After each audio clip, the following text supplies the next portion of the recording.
আড্ডাগুলির অন্দরমহলে আড্ডাগুলির অন্দরমহলে আরো একটা নতুন পর্ব নিয়ে হাজির হয়েছি। আর আজ আড্ডাগুলির অন্দরমহলে অতিথি সোমা চৌধুরী। নমস্কার সোমা, তোমাকে আমাদের আড্ডাগুলির অন্দরমহলের এই পর্বে স্বাগত জানাচ্ছি। তোমাকে অনেক অনেক শুভেচ্ছা জানাচ্ছি। কেমন আছো বলো? খুবই ভালো আছি। আচ্ছা, তোমার পরিচয় ধীরে ধীরে আমাদের বের হবে কর্মকাণ্ডের মধ্য দিয়ে। তুমি খুব বেড়াতে ভালোবাসো। ভীষণ ভীষণ। যদিও এটা আমার মানে ছোট থেকে ছিল না ব্যাপারটা, এটা আবার বিয়ের পর থেকে ব্যাপারটা শুরু হয়েছে। আচ্ছা, প্রথম এত বেড়াতে আমারও খুব একটা যে খুব বেশি ভালো লাগতো তা না। আচ্ছা, আমি অনেক সময় বলতাম এত ঘোরার কি আছে, তুমি বছরে একটা দুটো ঘোরো। আচ্ছা, কিন্তু এখন ঘুরতে ঘুরতে এমন অবস্থা হয়ে গেছে যে 2 মাস পার হয়ে গেলেই মনটা কেমন উড়ু উড়ু করে। আচ্ছা, না গেলে পরে মনে হয় কিছুতেই মন বসাতে পারি না। আমার মনে হয় এই বেড়ানোর মানে এই বেড়ানো পিয়াসী আর কি, ভ্রমণ পিয়াসী, এই বীজটা তোমার মধ্যে ছিল। হয়তো তুমি বিবাহ সূত্রে ব্যাপারটা পেয়েছো, কিন্তু বীজটা না থাকলে তুমি কিন্তু পরিণত বয়সে এত আনন্দ পেতে। আগে এত সুযোগ হয়তো হয়ে ওঠে।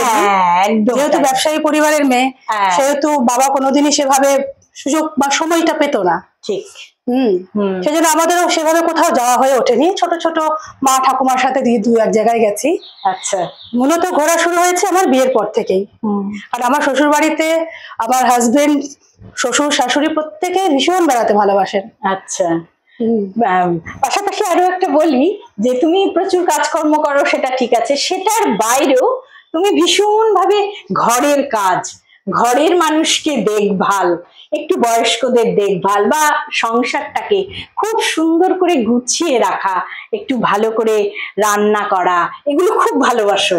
হ্যাঁ, আসলে কি আমি যখন কোনো অসহায় বৃদ্ধ লোককে দেখি না, আমি না তারা যখন দেখি যে কষ্টে আছে, একটু অসুবিধার মধ্যে আছে, আমার খুব খারাপ লাগে। তখন মনে হয় আমি যদি একটু হেল্প করে দিই তাতে তারা যদি ভালো থাকে। ঠিক। হ্যাঁ, আমি সেইভাবেই করি, অন্য কোনো উদ্দেশ্য বা অন্য কোনো ভাবেই আমি করি না। আমার খালি মনে হয় তারা যদি একটু ভালো থাকে, ঠিক, এটাতে তো আমার তাতে এমন কিছু কষ্ট হচ্ছে না। একদম। হয়তো কিছু কিছু ক্ষেত্রে কিছু প্রবলেম হয়, তবু সেটাকে ইগনোর করে আমি চেষ্টা করি তাদেরকে যতটা সম্ভব মানে ভালো রাখার। একদম তাই। আর তাতে আমার মনেও একটা শান্তি লাগে।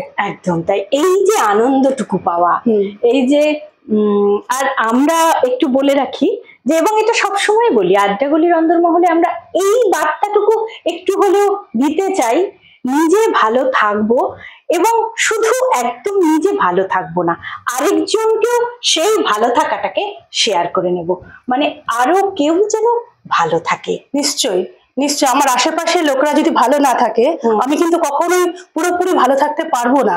একদম একদম, এটা একদম ঠিক কথা। আচ্ছা, এই যে তোমার এই প্রবণতাটা ভালো থাকা এবং পাশাপাশি ভালো রাখা, এটা কি তোমার একেবারে তুমি বোধহয় কোথাকার মেয়ে? বালুরঘাটের, মানে সেখানে কি তুমি কিছু ছোটবেলা থেকে এরকম পেয়েছো?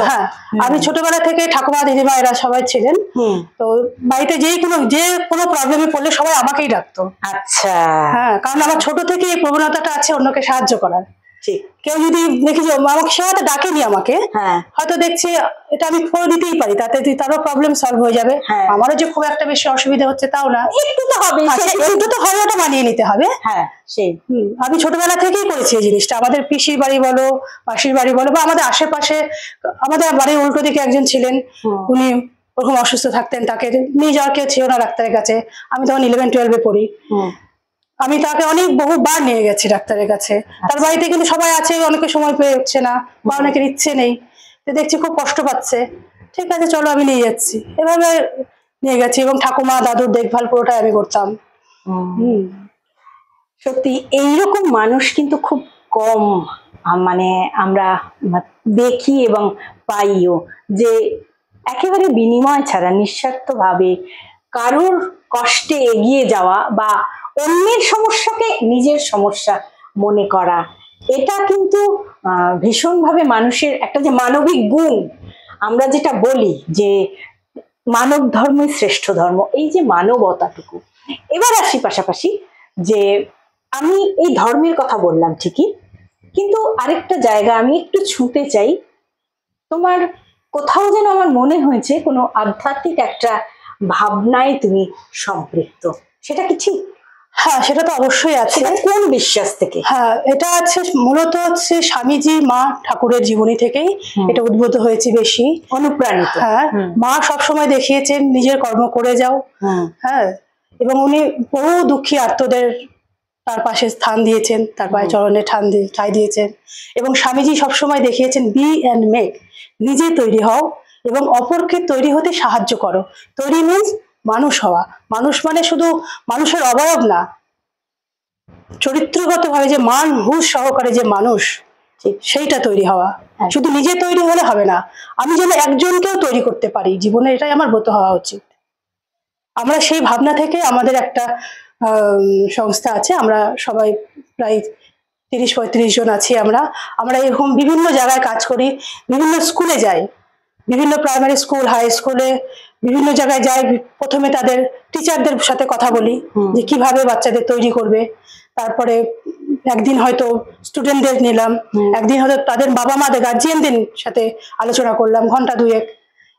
এইভাবে বিভিন্ন স্কুলে বা কিছু প্রান্তিক শ্রেণী যাদের বলা হয় বলি আমরা, তাদেরকেও আমরা সপ্তাহে একদিন করে আনার চেষ্টা করি।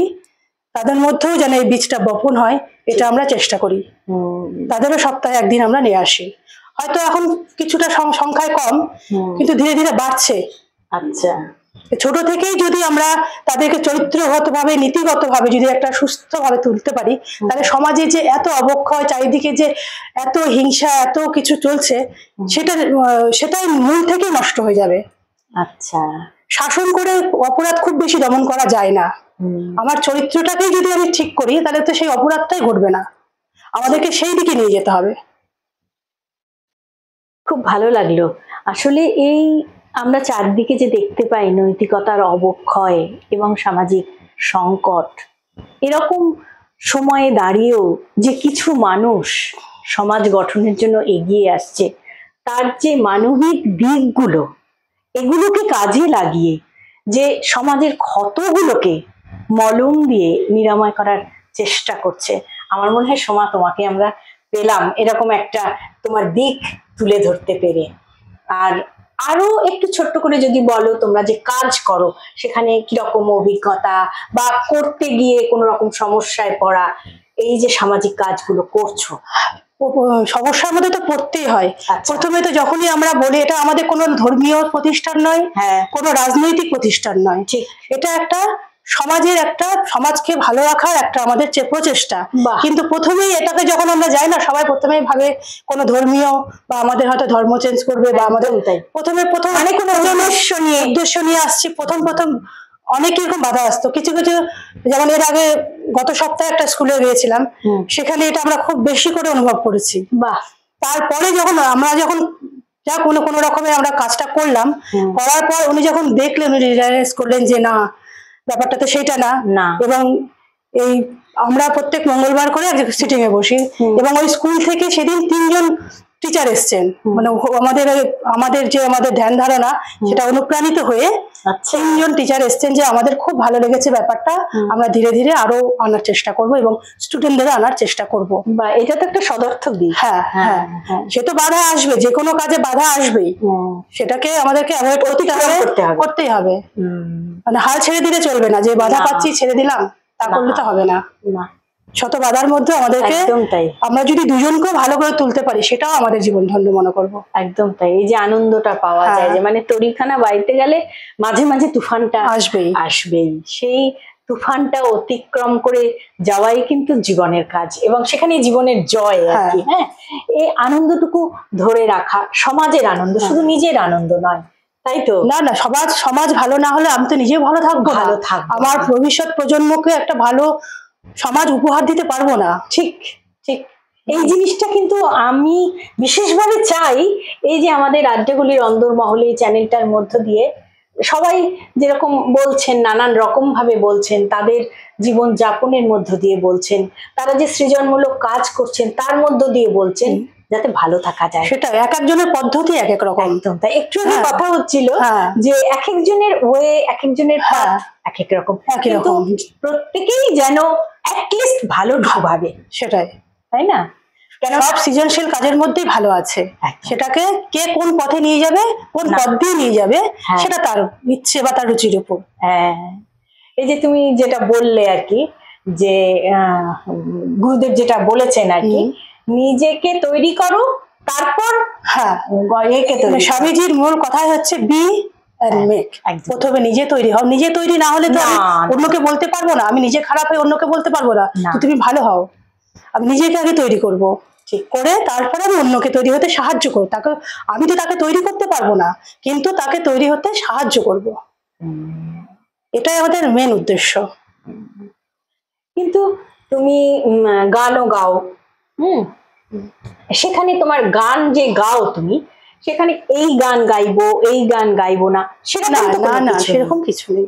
আমি তো ওরকম ভাবে প্রফেশনাল কোনো শিল্পী নই, এমনি নিজের মনের আনন্দে যেটুকুনি গাই। কিন্তু তবুও আনন্দ, হ্যাঁ, তবুও মানে ভাবে গাইতে হবে তার না কোনো মানে নেই। তো মানে এই ভালো থাকা নিজের মনে যেটুকুন ভালো থাকা, একদম তাই। নিজেকে একটু ভালো রাখা এবং পাশাপাশি সবাইকে ভালো রাখা। তুমি যে এই যে সংসারের মধ্যে নিজেকে জড়িয়ে রেখেছো নানান ভাবে, এবং তোমার পরিবারের মধ্যে নয়, তার বাইরের মানুষকে দিয়েও যে তুমি তাদের ভালোটুকু যে তুমি করে যাচ্ছ, হ্যাঁ, সেটা কি তুমি হঠাৎ করে কেউ দূর থেকে তোমাকে ডাকলো, তুমি সেখানেও চলে যাবে? হ্যাঁ, কেউ যদি সাহায্য চায় আমার কাছে, যে আমার যতটা যদি আমার সম্ভব হয়, যদি আমার ভীষণ অসুবিধা না হলো, আমি কাউকে না বলি না। আর সেখান থেকে তোমার বাড়ি থেকে কোনো রকম বাধা? না, আমার বাড়িতে এই বিষয়ে কোনো বাধা না, বরং উৎসাহ দেয়। আচ্ছা, কোনো রকমই বাধা দেয় না। এটা একটা খুব ভালো এদিক থেকে। যদিও আমাদের এই কথাটা বলা ঠিক নয় যে নিজের একজনের তো ব্যক্তিত্ব, কিন্তু আমাদের যে সামাজিক পরিকাঠামো, সেই পরিকাঠামোকেও আমরা অগ্রাহ্য করে বেরিয়ে যেতে পারি না। না, আমাদের কিন্তু আমার তরফ থেকে কোনোদিনই আমার স্বামী বলুন, আমার শ্বশুর বলুন, কোনোদিন আমাকে এই বিষয়ে বাধা দেয়নি, বরং তারা উৎসাহ দিয়েছেন। হ্যাঁ, কারণ আমার শ্বশুরমশাই ভীষণ সামাজিক ভাবে অনেক সেবা করেছেন। আচ্ছা, অনেক নিপীড়িতদের অনেক সাহায্য করেছেন। এদিক দিয়ে তুমি খুব ভাগ্যবান। যদিও ভাগ্যকে আমি বিশ্বাস করি না, কেননা নিজের কর্মটাই আসল। ভালো পাওয়াটাও একটা বিরাট ব্যাপার। একদম তাই, হ্যাঁ, যেটা আমি পেয়েছি। হ্যাঁ, পরিপার্শ্ব যদি ভালো হয়, তুমি ভালো কাজটা আরো বেশি মন দিয়ে করতে পারবে। তোমাকে যদি ঘরে করতে হতো, তাহলে ব্যাপারটা হয়তো আমার কাছে এত সহজ হতো না। না, ঘরে বাইরে লড়াই করাটা সত্যি আজকের দিনে ভীষণ টাফ। তো সোমা, তোমার অনেক ভালো ভালো দিকগুলো পেলাম, সেই চলার পথে তোমার এই ভালো দিকগুলো যেন আরো বেশি করে উন্মোচিত হোক, এটা চাইবো। আর আজকের চেষ্টা করি তোমার একটা গান দিয়ে শেষ হোক। আজকে এত সুন্দর আমাদের বোনকে পেলাম, সোমাকে পেলাম, ওর এই শুভ বার্তাটুকু দিল আমাদের এই আড্ডাগুলির অন্দরমহলে, এই চ্যানেলটার মধ্য দিয়ে আপনারা শুনলেন। আর শেষ করি তোমার একটা গান দিয়ে, রবি ঠাকুরেরই একটা গান। একদম।